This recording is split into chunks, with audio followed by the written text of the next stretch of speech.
We finished up our stay in Daytona Beach. We decided overnight while we were having dinner that we would go ahead and leave early.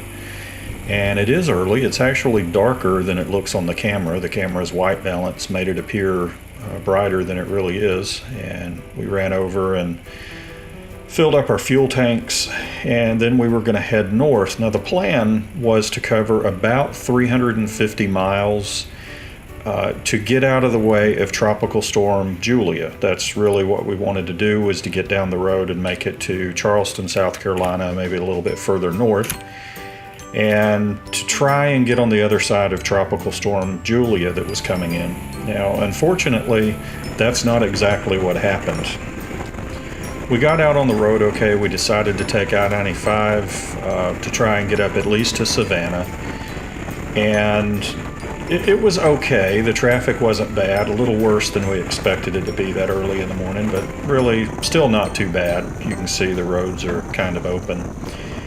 And the rain, again, it wasn't really that bad at first. We thought that we were going to be fine, no serious rain.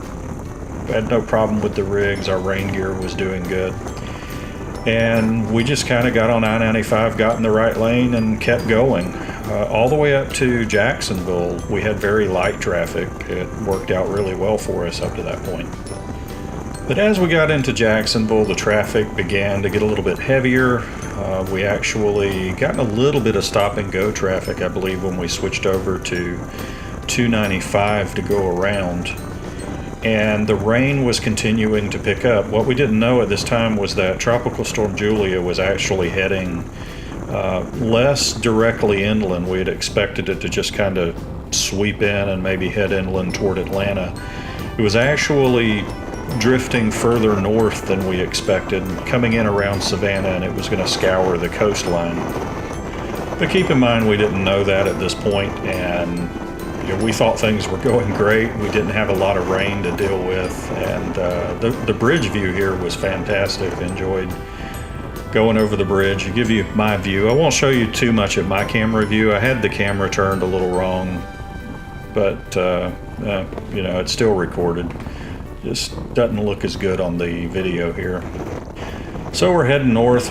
Savannah's not that far away, and we think we've really dodged a bullet, but we kept noticing a little bit of lightning in the distance and some rain up there, so it was about time to refuel. So we pulled in to do some refueling, and I looked at the radar at this point, and I realized we were going to get wet. We weren't just going to get wet. We were going to get very wet, but when we stop, we fill up, we write down the mileages on both rigs, and record everything. We got, on average on this trip, around 32 miles to the gallon. You can see there I have a cold. Kind of got the sniffles and a cold while we were traveling. Not good to be out in the rain in that too much, but fortunately it wasn't that bad.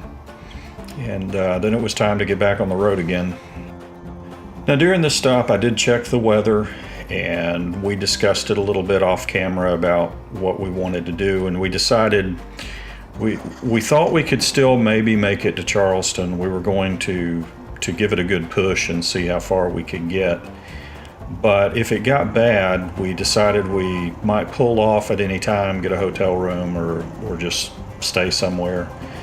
But we also thought, well, we may have to stop somewhere around Savannah. But again, the weather wasn't bad. We're going into Georgia now.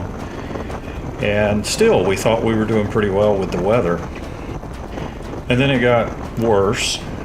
And the more we rode, the worse it got. And it began to really pour down, which that wasn't the worst of it. We're still moving at a pretty good rate here. Fortunately, again, traffic was very thin, but the rain really started to come down hard.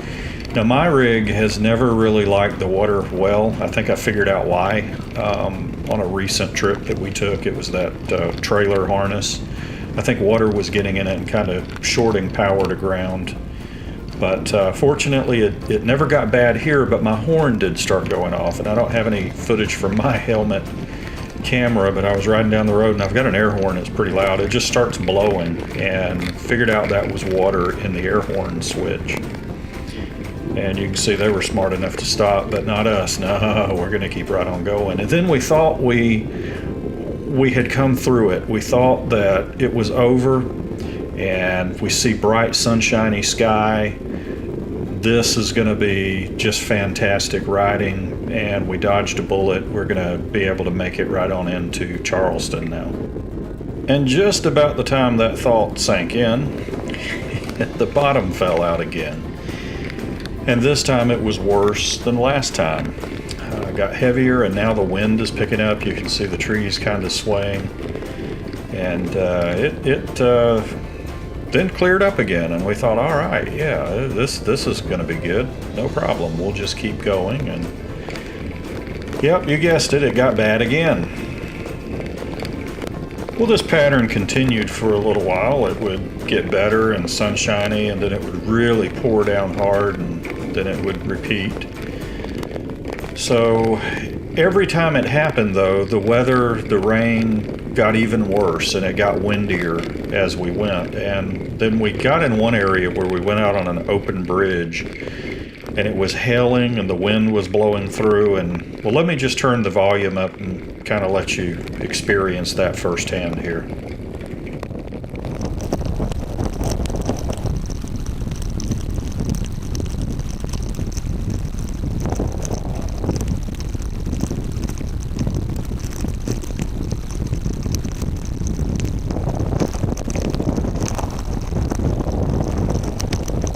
So we just soldiered on at 35 to 40 miles per hour for what seemed like forever, and it became obvious we were not going to make it to Charleston in a day. We'd be lucky to cover 200 miles, much less 350. So I think we ended up covering about 210 miles that day for our riding, and we finally got in to where the weather was slacking off behind us. We actually went through and got ahead of the storm. And we poured water out of our boots. You can look at my shirt coming up. I got soaking wet in the rain gear. The wind coming from behind just got in the flap and got me completely wet, as if I wasn't even wearing rain gear. Well, after a 200-mile trek through a virtual hurricane, we arrived at a hotel here. And we're going to try to sit the rain out before we continue. That may mean a 1 or 2 day delay. We don't know yet. But yeah, that was it was a pretty good rainstorm, including hail and strong winds, but we made it through, and we're just waiting now for it to go. We've actually got a riding buddy out on the road pulled in at the same time we did, and he's doing the exact same thing, waiting to continue. So, let it rain. Well, overnight we watched the weather, and we learned that Charleston was coming under mandatory evacuations for flooding concerns. So we looked at the weather. The way that it was moving was actually more along the coast than we had expected. So we hit upon this idea. We would leave fairly early in the morning, and we would take 16. We were actually a little below Savannah there.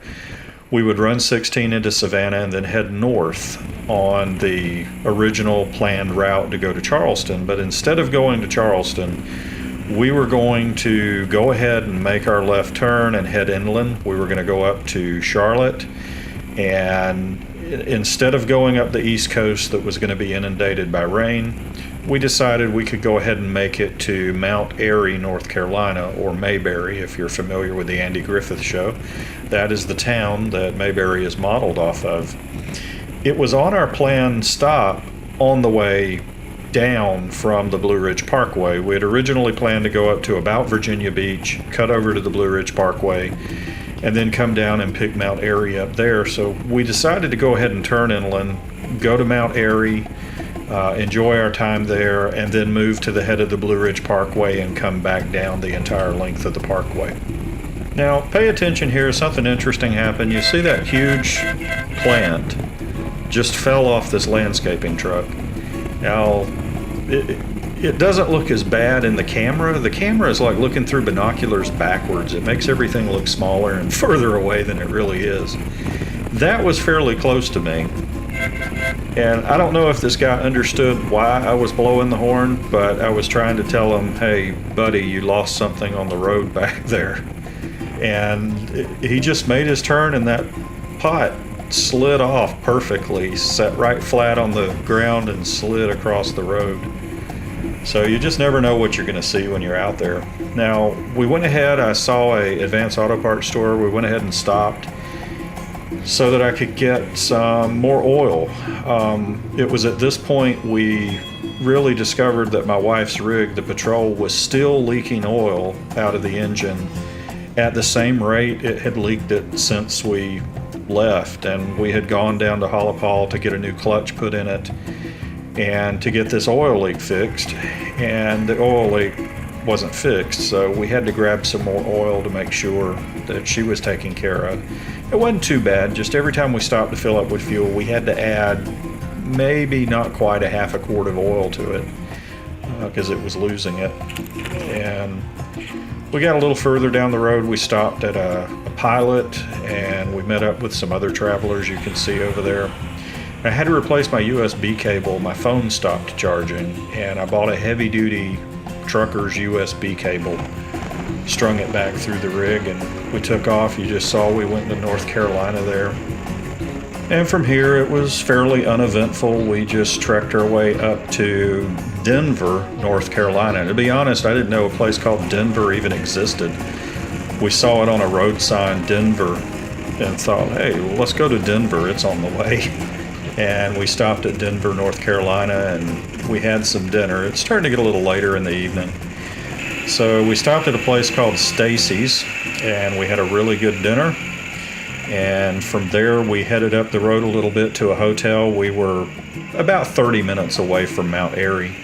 So the next day after this, we go on up to Mount Airy, North Carolina, and we visit the Andy Griffith Museum, and just had a real good time there. But here we are at Stacy's in Denver, North Carolina. Of course, there I am trying to read the menu. I forgot my reading glasses on the rig. And we headed out, found a little hotel. I forget the name of the town that we were in, but like I said, it was about 30 minutes away from Mount Airy, but we spent the night there. And then the next morning, we had the entire day.